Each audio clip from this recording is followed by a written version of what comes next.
সূরাতুল হজ্জের 37 নম্বর আয়াতে আল্লাহ পাক রব্বুল আলামিন বলছেন, লা ইয়ানালাল্লাহা লুহুমুহা ওয়ালা দিমাউহা ওয়ালাকিন ইয়ানালুহুত তাকওয়া মিনকুম।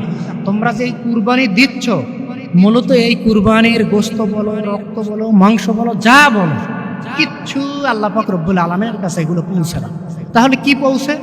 ওয়ালাকিন ইয়ানালুহুত তাকওয়া মিনকুম, শুধুমাত্র তোমাদের তাকওয়া, তোমাদের অন্তরে কি যে আমাকে রাজি খুশি করার জন্যই কি কোরবানি দিচ্ছ, নাকি মানুষের সমাজের কথা, যে মানুষ কি বলবে, আমি অমুক এলাকার, আমি ওমরা, আমি চমরা, আমি এই, আমি সেই, আমি অনেক বড় চেয়ারম্যান, আমি মেম্বার, আমি সমাজের বড় ব্যক্তি, আমার বিশাল বাড়ি, আমার গাড়ি, আমি এই বড় চাকরি করি, বা অমুকে কোরবানি দিবে আর আমি যদি না দেই আমার সন্তান অমুকের বাসায় যাবে, চেয়ে থাকবে। এটা কেমনে হয় যে আমাকে তো কোরবানি দিতেই হবে? তো এই রকমের যদি হয় তাহলে এই কোরবানি আল্লাহ পাক রব্বুল আলামিনের কাছে এটা পৌঁছবে না। তাহলে কি করতে হবে? আমাদেরকে কোরবানিটা দিতে হবে সম্পূর্ণ আল্লাহ পাক রব্বুল আলামিনকে খুশি করার জন্যই। এতে যদি বিশেষ করে আমাদের দেশে আমরা যারা কোরবানি করি, একটা আর্থিক ইবাদত, কিন্তু অথচ এই মাসে তো হজও আছে, অনেকে কিন্তু এই হজ করতে যায় না, সামর্থ্য আছে তারপরেও যায় না। বা আরো দেখা যায় মসজিদে ইমাম সাহেবকে বেতন দিতে গেলে কার পণ্য, একটা মাহফিলের চাঁদা লাগবে বা একটা ধর্মীয় অনুষ্ঠানের বিভিন্ন প্রয়োজনে লাগে, তখন দিতে গেলে হাত খাটো হয়ে যায়। অথচ কোরবানি একটা ওয়াজিব ইবাদত, কিন্তু এটাকে অত্যন্ত ঝাঁকজমকের সাথেই কিন্তু সবাই করে। কেন করে? ওই যে ওটা উপকার আছে, লাভ আছে। একটা জিনিস বুঝবেন, আপনি জানালা রেখেছেন আপনার বাসায়, জানালা রাখার সময় আপনি যদি এরকমের নিয়ত করেন যে আমি এই জানালা রাখলাম, এখান থেকে আমি এই আলোতে বসে আমি আল্লাহর ইবাদতে আমি আমার সময় কাটাবো, আমি নামাজ পড়বো, আমি তিলাওয়াত করব, এতে আপনার যেই উপকারিতা হবে, বিনিময়ে আপনি বাতাসও পাবেন আর সওয়াবও পাবেন। আপনার নিয়তের জন্য, আপনার নিয়তের জন্য আপনি সওয়াব পাবেন, বাতাস পাবেন ফ্রি, খাও। আর যখন আপনার নিয়তটা হবে শুধুমাত্র যে এখান থেকে যদি আমি জানালাটা না রাখি তাহলে তো আসলে ঘরে আলো পড়বে না, বাতাস আসবে না, আমি শুধু বাতাস খাবো, বাতাস দরকার, একটু আলো দরকার, এজন্য জানালাটা রেখে দিলাম। আপনি শুধু বাতাসই খাবেন, বাতাসই পাবেন, আলোই পাবেন, কিন্তু এতে আপনার সওয়াব হবে না। আপনার যখন নিয়তটা ভিন্ন হবে আপনি সওয়াব পাবেন। ঠিক কুরবানি যদি আপনি আল্লাহকে রাজি খুশির জন্য করেন, এমনিতেই গোশত আপনি পেয়ে যাবেন, কিন্তু মধ্য থেকে আপনি শুধু শুধু অর্থগুলো এভাবে লস করবেন। এর থেকে আর একটা কথা হচ্ছে, আমি মোলাক্কাস 2-3টা কথা বলে শেষ করে দিচ্ছি।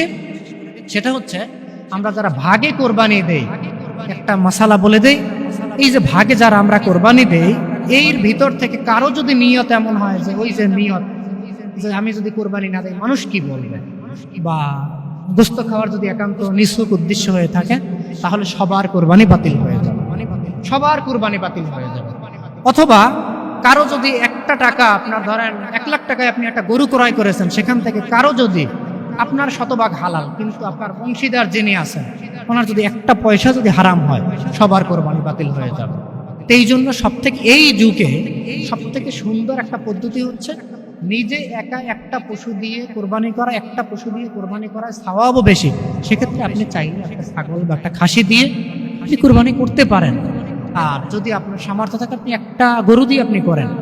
আগে আপনি যদি করতে গিয়ে আপনার নিজের নিয়ত ঠিক আছে, হালাল অর্থও ঠিক আছে, কিন্তু অন্যকে ভাগে লওয়ার কারণে আপনার কোরবানিতে বাতিল হয়ে গেছে। প্রশ্ন আসতে পারে, আমার কাছেই কয়েক বছর আগে এক লোক প্রশ্ন করেছিল, বলল যে আচ্ছা ওনারটা না হয় হারাম, আমারটা তো হালাল, তা আমার কোরবানি কেন হবে না?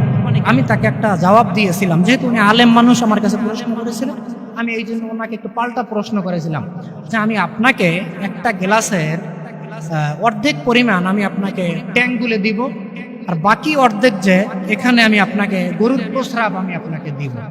একটা গ্লাসের ভিতরে অর্ধেক থাকবে ট্যাঙ্ক, বাকি অর্ধেক থাকবে আপনার গরুর প্রস্রাব। আপনি এই দুইটা জিনিসকে আমাকে আলাদা করে দেন, কোনটা প্রস্রাব আর কোনটা আপনার ট্যাঙ্ক। এই দুইটা যদি আমাকে ভাগ করে দিতে পারেন তাহলে ঠিক আছে, আর যদি আপনি ভাগ না করতে পারেন তাহলে মশালা ওইটাই থাকবে। বরং আপনি কেন নিলেন তাকে, সে যেহেতু হারাম উপার্জনকারী, আপনি যদি জেনেই থাকেন আপনি কেন তাকে ভাগে নিলেন, এজন্য আপনার আরো একটা অপরাধ হবে। তো এই জন্য আমরা এই কোরবানি দিতে গিয়ে আমরা এই বিষয়গুলো খেয়াল রাখবো।